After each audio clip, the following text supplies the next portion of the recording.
The main basis of the story is discovering where the progenitor virus, which is the origin of all the various viruses that appear in the Resident Evil series,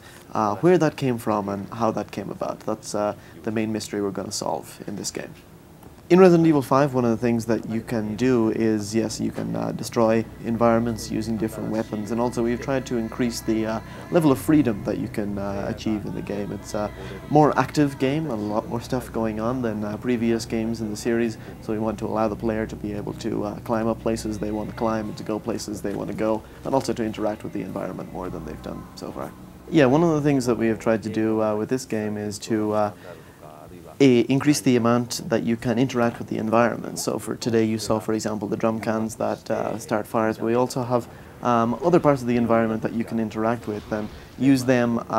in combination with the many different weapons that are available in the game, to use them as a part of your attack against the enemies, and to find different ways to use them to your advantage in order to stay alive. Yeah, with Chris, one of the things that we've tried to do is to create a character design though where he's buffed up and he's a little bit tougher, and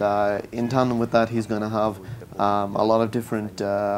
he's going to have some different moves. For example, today you saw the uppercut, and he'll also have some other forms of attack that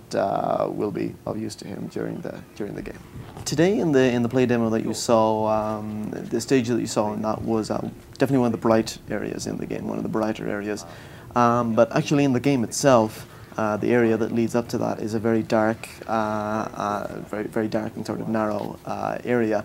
and one of the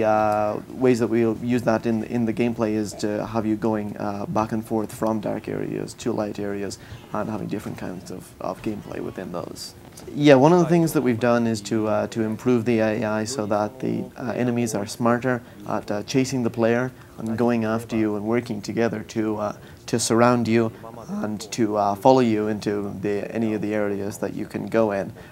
So we have certainly tried to improve the intelligence of what they can do, and also their abilities. And one of the other things that you might have noticed today is that they won't just stand there and let you train your laser sight on them. They will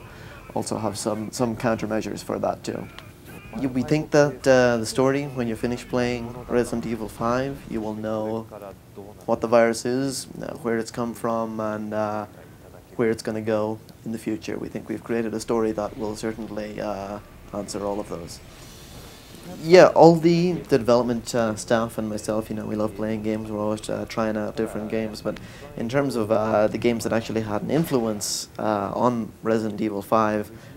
those games are Resident Evil 4, Resident Evil 3, Resident Evil 2. So yeah, those are the games that certainly we've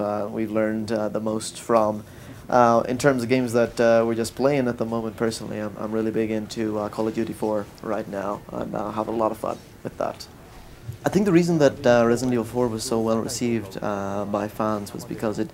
was just such a big change to the survival horror genre, and it not only